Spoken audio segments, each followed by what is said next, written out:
Hey everyone, welcome to Area 616. If you follow Marvel news at all, then you've likely heard about all of this insanity that's been coming out of Disney's plans to start their own streaming service, similar to Netflix.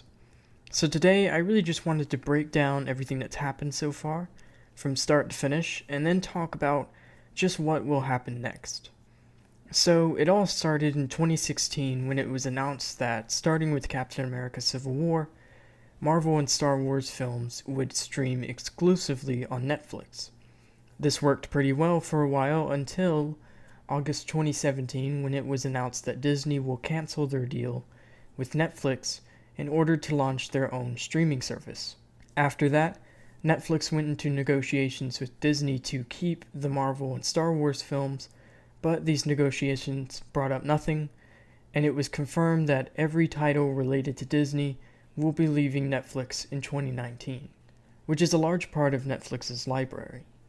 But a lot of fans were very concerned about Marvel's Netflix originals, them being Daredevil, Jessica Jones, Luke Cage, Iron Fist, The Defenders, and The Punisher. They were technically owned by Disney, so would they be allowed to continue on Netflix as well or no?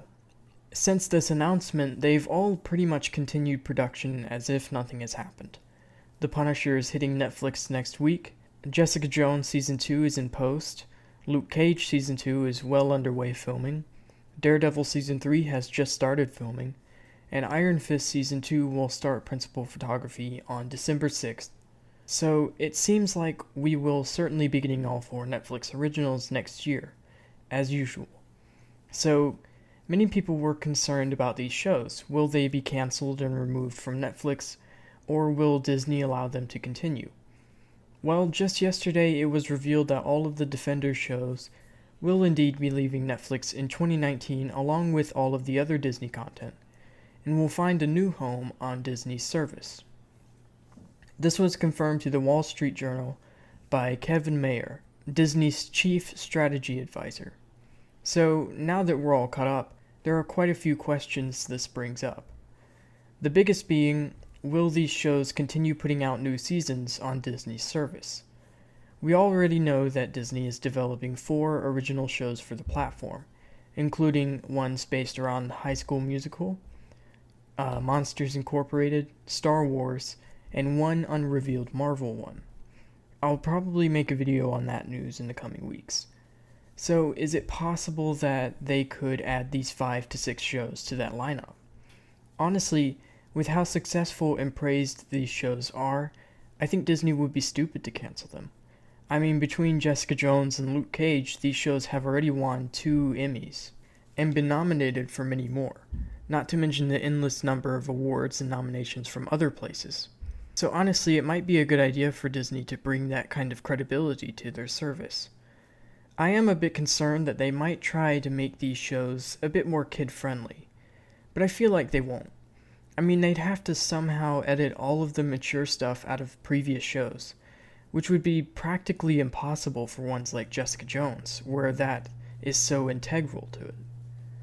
They might potentially tell them to tone it down a little bit with future seasons, but I really hope not.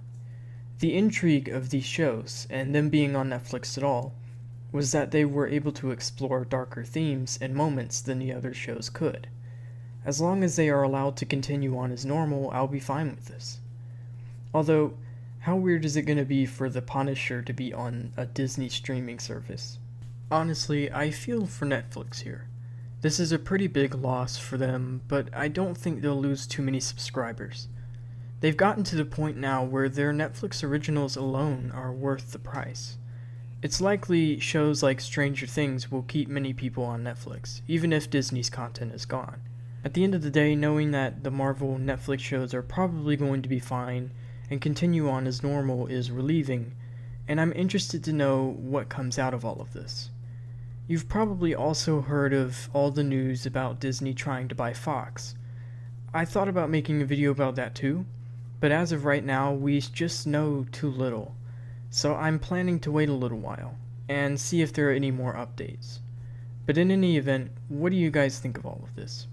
Do you think Disney will try to make these characters kid-friendly, and will you be checking this new service out? I will, just simply for the Marvel and Star Wars shows. But let me know all your thoughts and theories in the comments below. Thanks for watching, and I'll see you all next time. Smoke on the mic like smoking Joe Frazier, the Hellraiser, raising hell with the flavor, terrorize the jam like troops in Pakistan, swinging through your town like your neighborhood Spider-Man. So tick tock and keep ticking, when I get to